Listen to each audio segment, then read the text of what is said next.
안녕하십니까.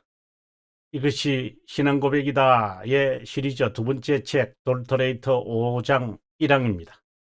5장의 제목은 성도의 견인, 그리고 5장 1항의 제목은 죄로부터 완전히 자유롭지 못한 중생된 자에 관한 이야기입니다. 그러면 먼저 본문을 읽어보도록 하겠습니다. 본문의 내용입니다. 5장 성도의 견인이라고 되어 있습니다. 자, 보시면 이 내용은 기독교 강요 3권 2장 17항부터 28항까지의 내용을 보면서 풀어가기를 제안한다. 3권 2장은 여러분 아다시피 믿음에 관한 이야기인데요. 우리가 잠깐 한번 보고 읽어보지는 않겠습니다만은 여러분들이 꼭 이 부분을 읽고 여러분 정리하셔야 합니다. 기독교 강요 3권 2장 18항입니다. 제목을 보시면 믿음과 두려움이라고 되어 있습니다. 한편으로 보면은 이 내용은 견인에 관한 내용이고요. 투쟁이라고 했으니까 영적 투쟁 또는 내적 투쟁 다 좋습니다. 그래서 28항까지가 견인과 관련이 되어 있는 내용입니다. 그래서 여러분 꼭 이 부분을 읽고 놓으시면 좋겠다 하는 생각을 해봅니다. 본문으로 돌아왔어요. 5장 그러니까 성도의 견인에 관한 전체의 요약인데, 주요한 키워드를 여기서 한번 보도록 하겠습니다. 선택과 견인은 동반자다. 아주 중요한 내용입니다. 그 다음 견인은 성경에서 가장 많이 밝히는 부분이다. 특별히 시가서라는 거죠. 그 다음에 삶과 연관되어 있다. 거룩함과 동의어다. 참된 회개를 동반자로 두고 있다. 이렇게 되어 있습니다. 그래서 삶과 관련되어 있는데 거룩한 삶, 경건한 삶, 진리의 길, 말씀에 근거한 삶 또는 견인의 삶, 이렇게 이제 되어 있습니다. 이것은 구원의 조건이 아니다. 구원의 조건이 아니다. 이거는 자연스러운 것이다. 우리 신자 중생된 자들에게는 자연스러운 것이다. 그래서 견인, 삶, 거룩함, 참된 회개, 이 연결을 한번 여러분들에게 짚고 우리가 1항으로 들어갔으면 좋겠습니다. 견인, 우리가 견인이라고 합시다. 견인이라고 합시다가 그러니까 견인이죠. 네. 그 다음에 성화, 보통 우리가 성화라고 말하는데, 저는 거룩함이라는 단어를 저는 많이 씁니다. 자, 우리가 중생이 되고 난 다음에 믿음의 선물을 받아서 우리가 중생이라고 보통 이야기를 하죠. 그러나 좀 더 정확하게 표현을 하면은 중생의 경험입니다. 또 다른 말로 한다면은 회심의 경험, 회심 이렇게 말합니다. 그러고 난 다음에 우리는 곧 어디로 갑니까? 어디로 간다기보다는 어디에 이릅니까? 영생, 즉 구원에 이르게 되겠죠. 이게 우리의 신자의 삶입니다. 그죠?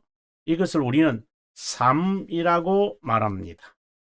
그런데 견인이라는 것은 이 전체의 전 과정을 우리는 견인이라고 그럽니다. 그 다음에 성화라고 하는 것은 뭐냐? 이러한 가기 위한 하나의 프로세스가 있겠죠.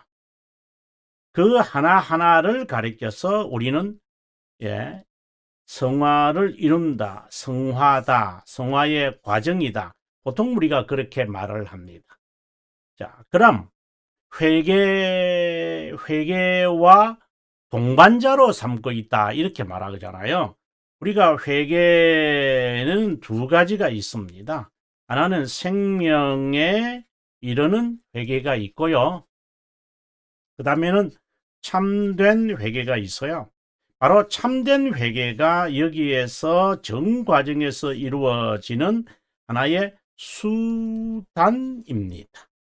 수단이라는 말이 뭐 조금 어떻게 여러분 들리는지 모르지만 실제가 이거는 우리가 실제로 이렇게 행하는 것을 말합니다.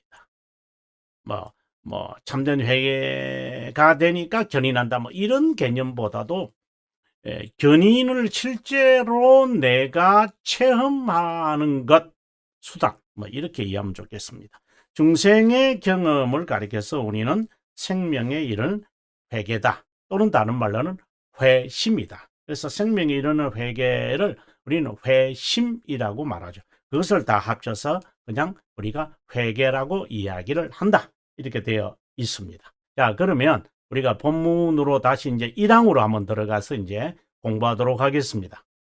1항의 내용입니다. 죄로부터 완전히 자유롭지 못한 중생된 자.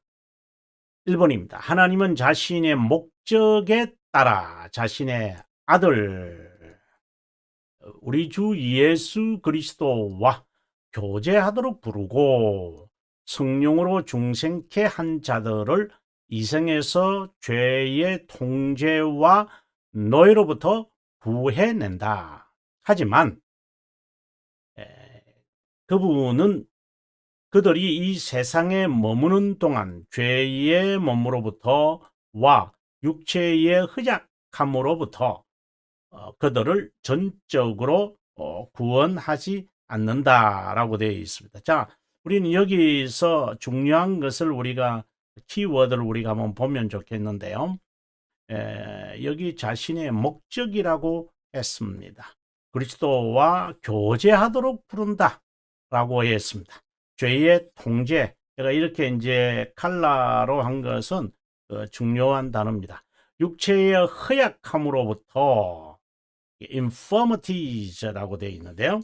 여기서부터 전적으로 우리를 구원하지는 않는다. all together. 마치 어떻게 보면 세트라고 할까요? 죄에서부터 죄의 몸에서부터 다시 말해서 죄의 통제로부터는 우리가 벗어났지만 죄의 몸으로부터는 아직 아니다. 그래서 이 부분을 어떻게 본다면은 우리가 이 부분을 우리가 견인이라고 보고요. 이 부분을 중생의 경험이라고 보는 게 좋죠. 이렇게 여러분 되겠습니까? 이것을 우리가 믿음이라고 보고요. 이것을 우리가 은혜다 또는 회개다 이렇게 보면 좋겠습니다. 자, 그러면 제가 어떻게 해석을 했는지 한번 읽어보면서 이 내용을 여러분께서 기억했으면 좋겠습니다. 5장의 큰 주제는 하나님의 부르심 나중에 우리가 살피겠습니다만은 하나님의 부르심에는 두 가지가 있죠. 내적 부르심과 그렇죠? 내적 칼빈 선생은 특별한 부르심 이렇게 이야기하고요. 그 다음에 외적 부르심이 있죠. 이걸 우리는 일반적 부르심이다.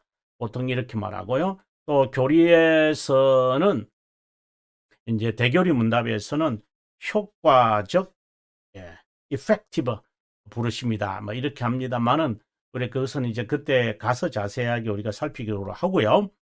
이것은 믿음의 결실, 증거, 거룩함을 이루는 삶, 그는 이제 성화라는 말이죠. 참된 회개와 교회, 자, 교회를 동반자로 둔다. 이것은 제가 하나씩 여러분들에게 설명했다고 한다면 교회가 그만큼 중요한 거죠. 이생에서 영생의 맛을 보는 것, 하나님과의 교제를 갖는 것이라고 할 수 있다. 이것은 하나님의 영원하고 불변한 목적이다 라고 되어 있습니다. 제 1장 2항이 아주 중요하죠. 여기서 제가 요한복음 3장 16절은 구원의 세 가지를 말하고 있는데 제1원인은 영원이죠. 선택이죠. 이 원인의 실제적인 원인은 또다시 둘로 나누어지는데 첫 번째 원인을 우리가 독생자 예수 그리스도를 보내셨으니 라고 하는 것이 첫 번째 요인이요. 두 번째 요인은 바로 믿는 자마다 영생을 얻게 하려 하심이라. 그래서 이것은 구속론이고 이거는 중생과 관련되어 있습니다. 제4장은 여러분께서 이 중생과 관련된 거 아시고요. 그 다음에 그 귀결로 영생, 바로 우리가 지금 공부하는 5장의 내용이다. 이렇게 이제 설명을 하고 있습니다. 자, 교회에 관한 이야기를 우리가 하는데요. 한번 봅니다. 교회를 세우면, 왜냐하면 여기서 지금 교회와 관련된다고 했잖아요. 그죠? 교회와 관련되어 있으니까. 왜냐면 하나님께서 우리를 부르셔서, 바로 하나님의 자녀가 되도록 하셨잖아요. 그죠? 뿐만 아니라, 이제 양육도 하시죠. 그죠? 부르실 뿐만 아니라 우리를 양육합니다. 그래서 교회는 세우신 분이 하나님이고 부르시는 분도 하나님이고 양육하시는 분입니다. 그래서 교회는 이생의 견인을 위한 훈련소다. 그렇게 보면 좋겠습니다. 교회에 두 종류가 있다. 불가시적, 무형, 우주적 교회가 있고, 그 다음에 또 하나는 가시적, 유형, 조유적 교회가 있다. 이런 내용들은 여러분 꼭 여기에 벨지카, 그리고 대교리 60인문 이런 것을 꼭 한번 읽으시면 좋겠고요.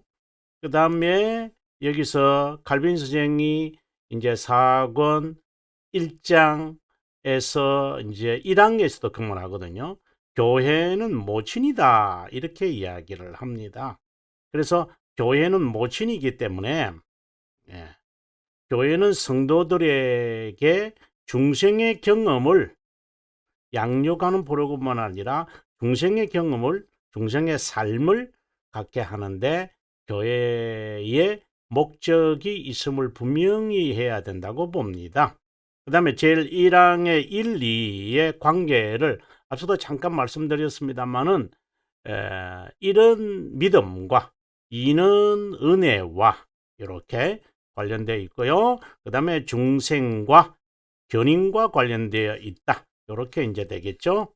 그 다음에 은혜와 그 다음에 영혼에서, 이것은 영혼에서 일어나는 것이고 이것은 이생에서 연결되어지는 것이다. 다시 말해서 중생의 사역이고 거룩합니다. 이것은 하나님의 측면이고 이것은 인간의 측면이다. 이렇게 연관을 지을 수 있다면 정말 저는 좋다고 봅니다.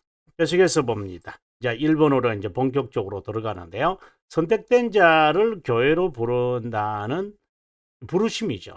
회심. 선택된 자를 정한 시간에, 이 아주 중요한 표현입니다. 하나님이 정한 시간에 하나님이 부르시는 것, 교회로 부르는 겁니다. 그것이 하나님의 목적이다. 하나님의 목적은 어떻게 해서 이루어진 것입니까? 바로 삼위일체 하나님의 의지의 합의로서 이루어진 것이다.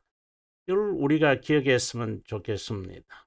뭐 중생은 의지의 전환이다 이런 내용들이 있습니다만은 아주 중요하게 들어지는 것, 다시 말합니다.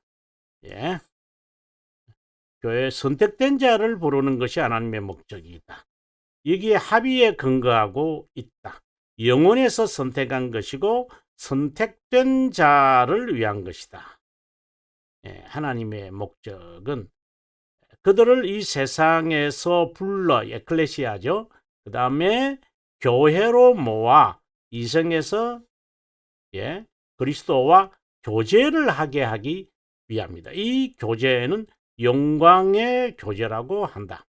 이 교제의 약속은 영생과 안식에 관한 것이다. 이것은 훈련이라고 본다. 적합한 자로 훈련이라고 봐야 한다. 그래서 여러분 양육 교회의 목적은 선택된 자들을 하나님께서 교회로 부르시잖아요. 그리고 교회는 양육한다. 그리고 삶을 살도록 훈련시킨다. 정말 중요한 내용이라고 저는 봅니다. 그 다음에 교제의 대상인 그리스도는 하나님 우리 주 예수님이고 구속자 하나님이다. 그분은 하나님인 동시에 인간으로 오셔서 보통 하나님으로 인간으로 오셔 이렇게 하면 보통 우리가 중보자다. 항상 이 중보자는 바로 두 본성을 지녔다. 보통 우리가 이제 이 부분도 제가 좀 해석을 좀 하고 한번 들어갔으면 좋겠습니다. 보통 우리가 중보자 이렇게 하면은 항상 우리가 길게 되는 것이 있다면요. 중보자 이거 조금 제가 밑에서 좀 쓰도록 하겠습니다. 보통 우리가 중보자다 이렇게 보통 이렇게 이야기를 하거든요. 중보자다 이렇게 이야기를 했을 때 항상 따라 놓는 것이 두 본성입니다. 그러면 그리스도는 중보자의 사역을 사역자를 말하는 것이죠. 중보자의 사역을 이제 하는 것을 말합니다. 그 다음에 그리스도의 이게 이제 자연스럽게 나오는 게 바로 삼중직이 이제 나오겠죠. 뿐만입니까? 그리스도의 신분이 낮아지심과 높아지심이 있잖아요. 그죠? 그래서 낮아지심, 높아지심을 그리스도가 행하시는 거예요. 이런 신분이에요. 자, 그러면 낮아지신의 그 신분이 출생부터 시작을 해서 지옥에 내려가심. 높아지심은 부활에서부터 이제 재림에 이르게 되어지겠죠. 이 사역을 그분은 이 삼중식으로 행한다. 보통 우리가 이렇게 정리하면 좋겠습니다. 자, 그러면 다시 본문으로 돌아옵니다. 우리가 중보자라고 할 때 개념을 좀 파악을 했으면 좋겠다고 해서 그분에게 설명했습니다. 그분은 왕, 이렇게 이제 신분의 삼중직을 말할 때 보통 우리가 이렇게 말을 하죠. 자, 그 다음 페이지 779페이지입니다. 그렇다면은 그분이 어떤 분인지를 알아야 한다 라고 하고 제가 아주 마크를 했으면 언더라인 아주 중요한 개념입니다. 그들은 삶을 통해 그분이 어떤 분인지 체험한다. 자, 여러분 아주 중요한 이야기를 제가 지금부터 하게 좀 더 깊게 말하면 그분의 공유적 속성을 삶에서 실제로 그리고 어떤 경우에는 그분이 자신에게 가장 자비롭고 은혜롭고 지혜롭고 이런 여러 가지 표현들이 있잖아요. 하나님은 어떤 분이시냐? 라고 이제 여기서 이제 말하게 될 때에 이야기를 합니다. 자, 칼빈 선생님이 말하는 하나님에 대한 지식을 지금 이야기하고 있는 겁니다. 지식이라고 할 때 칼빈 선생이 이제 존재라고 이야기를 하거든요. 자, 존재라는 단어 여러분 잘 보십시오. 그 다음에 실존, existence를 의미한다. 이 지식을 아주 중요합니다. 실제로 경험하여 그분의 실존이 더해짐으로 부르심을 받은 자는 점차 겸손과 오늘 보통 우리가 그분에 대해서 우리가 경험한다. 이렇게 이야기할 때는 실존이라고 하는 것입니다. 여러분 실존에 관해서 제가 앞에서 제가 설명한 게 있는데 여러분께서 한번 점검해 보고 들어오겠습니다. 자, 53페이지인데요. 여러분 53페이지입니다. 이 53페이지를 보셔서 제가 실존에 대해서 이렇게 설명을 합니다. 하나님의 지식에서 그분의 존재를 다룰 때 속성을 다뤄야 한다는 것을 의미합니다. 존재는 앞서 subsistence라고 그랬죠. 형상이나 형체가 아니라 속성이다. 그래서 우리가 특성, 이렇게 우리가 위라고 말할 때 그렇게 설명했죠. 그것이 구체적으로 가시적으로 드러날 때 실존이라고 한다. 그래서 존재와 실존, 하나님의 존재가 우리에게 경험되어질 때 그 하나님을 우리는 실존이라고 그러고, 그 실존을 우리는 이제 속성으로 표현하게 되어집니다. 이 관계를 여러분 분명히 아셔야 됩니다. 완전하다라는 부사에 붙여서 완전한 지혜, 완전한 정의. 하나님도 지혜가 있네, 하나님도 정의가 있네, 하나님도 선이네. 그러면 우리도 이런 것을 갖고 있네. 이 공유적 속성이라고 우리가 이야기를 할 때는 바로 그것을 우리가 경험한다라고 하는 것을 여러분 잊어서는 안 된다고 봅니다.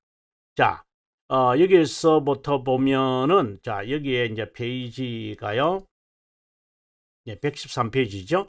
자, 존재 또는 실존의 의미가 있는데 좁은 의미로 존재의 측면이나 의미가 다르다. 본질과 본체는 존재라는 의미를 가지지만 본질은 공통적인 존재.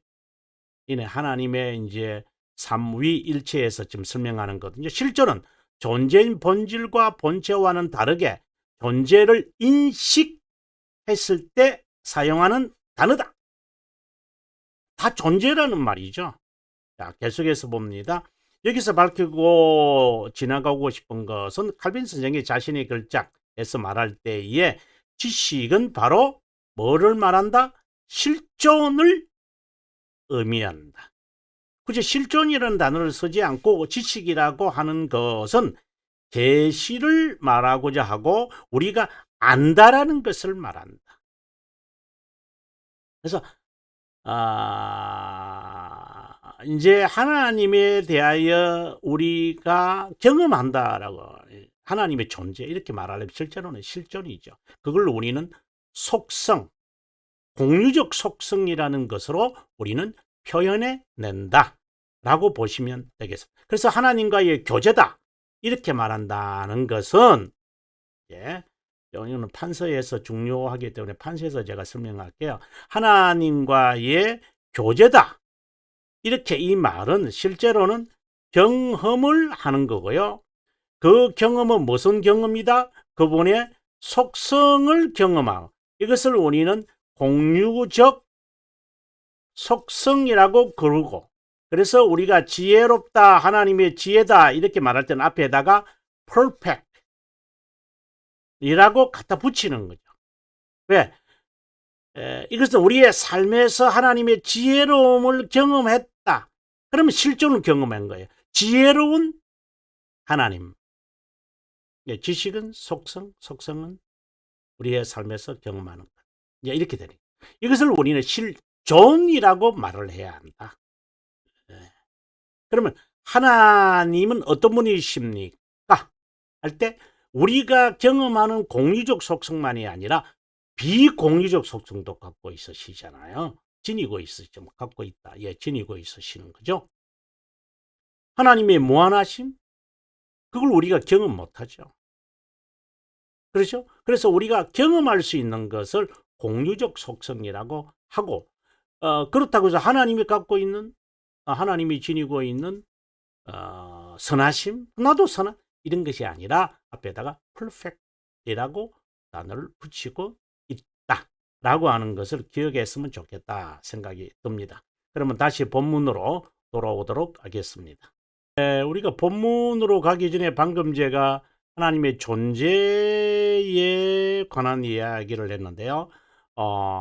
지금 이 책은 벨지카죠. 이제 이것이 신앙 고백이다의 그 시리즈. 네.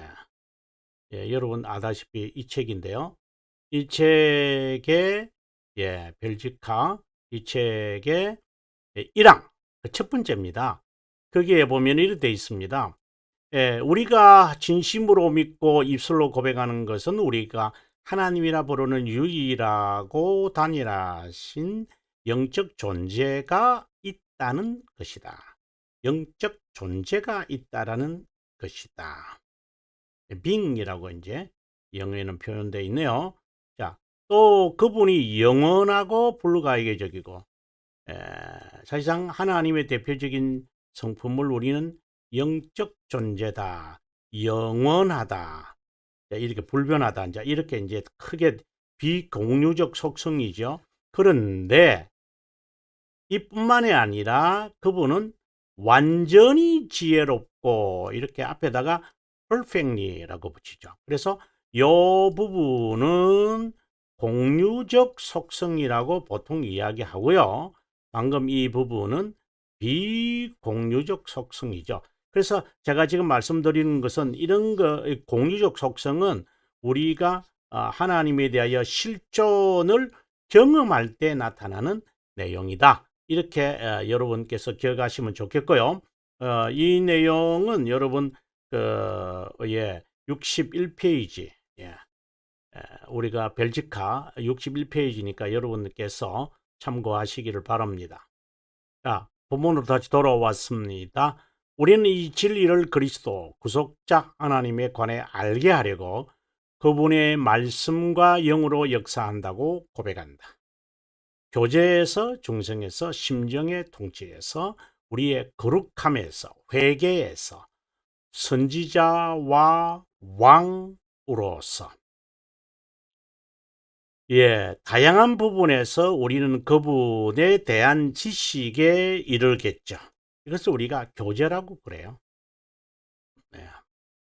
충분히 이해했으면 좋겠다. 그 다음에 넘어가자. 부르심에 대해서. 부르심은 앞서 말씀드린 대로 중생의 경험이다. 효과적 부르심. 네. 자, 여기 보시면은 이제 아주 중요한 이야기를 합니다. 그분에 대한 지식 실존을 체험할 때 회심한 자는 그동안에 깨닫지 못했던 자신의 존재에 관해 그 정체성을 분명히 알게 된다. 자신의 실존에 대한 깨달음이 쌓인 가운데 상황과 사람과 환경을 통해 하나님의 존재를 신뢰하기에 이른다. 그분을 신뢰하면 모든 것이 새롭게 보인다. 정말 계속해서 선택의 증거는 부르심과 칭이다. 여기에서 이제 여러분께서 보시면 좋습니다. 하나님의 자녀임을 깨닫게 하려고 중생의 경험, 생명에 이르는 회개. 이건 하나의 짝이라고 그랬죠. 견인은 이제 참된 회개와 관련이 있고요. 믿음을 통해 죄들을 파악하게 하고 때마다 일마다 참된 회개 나왔죠? 이것은 무엇이라고 보십니까? 바로 견인입니다. 네. 그죠? 그리고 생명에 이르는 회개는 무엇입니까? 바로 중생의 경험입니다. 자, 하나님이 세상에서 부르시거나 중생의 경험을 한 자는 과거의 죄의 통치에서 벗어 죄의 노예였지만 이제 자유를 얻었다. 그렇다고 해서 죄를 범하지 않는 것은 아니다. 그래서 죄의 몸에서부터 전체적으로 하나님께서 구원하시지는 않는다. 이 말씀을 하는 거죠. 그것을 본다면 선택되지 않은 중생의 경험을 교회에 접붙임이 되기 전까지는 일반인과 같다. 아주 중요한 이야기입니다. 여러분 이걸 꼭 참고하셔야 됩니다. 성령 하나님은 개인적으로 부른다. 여기서 개인이라는 것은 이제 퍼스널입니다. 퍼스널. 개인적으로 하나님이 부른다. 홀세일을 하는 것처럼 홀 하지 않습니다. 파라구의 상태에서 중생적 상태에 이르게 되어진다. 이제 상태의 변화가 이제 일어나는 거죠. 근데 유의해야 될 것은 이런 해석은 인간 측면이고 하나님 측면에서 언제든지 영원하기에 현재 변화란 불가능하다. 중생과 제가 늘 강조하는 것인데요. 자, 노예의 의지는 죄의 노예를 말한다. 그래서 이 노예 의지라고 하는 말이 굉장히 부자연스럽잖아요. 그렇죠? 하지만 자발적으로 억지로 죄의 종이 되는 것이 아니라 자발적으로 죄의 족쇄에 자신의 의지를 묶는다는 것이다. 노예의지라고 해서 일반적 선택도 자유롭지 못하는 것이 아니다. 노예의지라는 것은 악만 행하고 선택하고 실행한다라고 하는 거죠.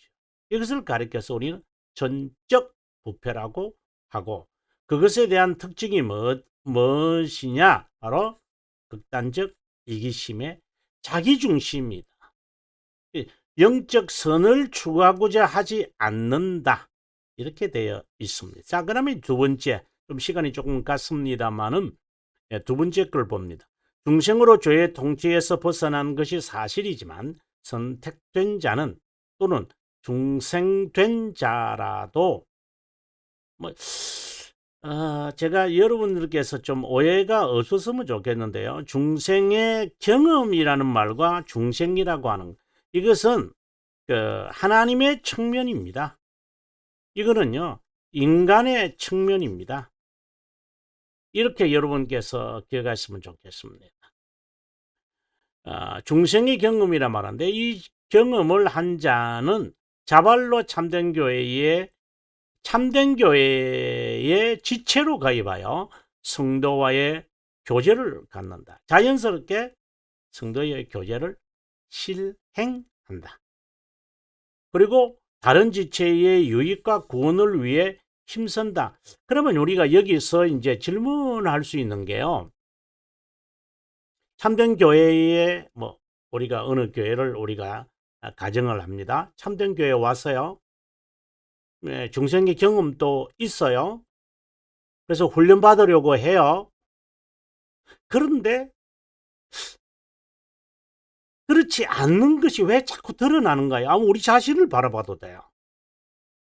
근데 왜 중생의 경험을 그러면 내가 한 것인가? 그 점이에요. 중생의 경험을 단회적이라고 보는 거죠. 아니요, 중생의 경험 단회적이지 않아요. 중생이 단회적이죠. 단회적이라는 게 하나님의 측면이라는 거예요. 우리의 측면은요, 중생의 경험을 말씀을 통하여, 교제를 통하여 지식은 하나님에 대한 지식입니다. 하나님의 실존을 경험하여서 이제 그것이 자라가는 거예요. 그 자라가는 그 과정을 우리는 이제 성화라고 그러고 전체를 우리는 견인이라고 하겠죠. 그래서 보통 우리가 연단이라고 그러는데요. 사건을 통하여, 사람을 통하여, 사실을 통하여 우리는 이제 이걸 반복해야 돼요. 그래서 교회에 와서 성도들이 이것을 위하여 힘쓰는 이 훈련을 통하여 나타나는 거예요. 중생된 자는 중생의 경험을 한 자는 이 차이를 아시겠죠? 네, 이건 하나님의 측면, 이거는 인간의 측면. 참된 교회에 와야 하는 이유는 이 모임 밖에는 구원이 없고 분리하여 살 수도 없고 살아서도 안 되기 때문이다. 아주 참된 교회에서 떠나서는 안 됩니다. 자, 여전히 죄의 잔재가 있다. 아주 중요한 단어죠. 이 부분을 하시려면 이 부분을 찾으시면 될 것 같습니다. 중생된 상태도 유사한 것처럼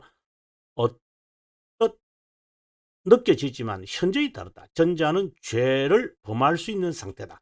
창조시를 말하는 겁니다. 후자는 죄를 범하지 않을 수 있다. 보통 이것을 우리가 교리적으로 행위 언약, 은혜 언약 이렇게 말하고요.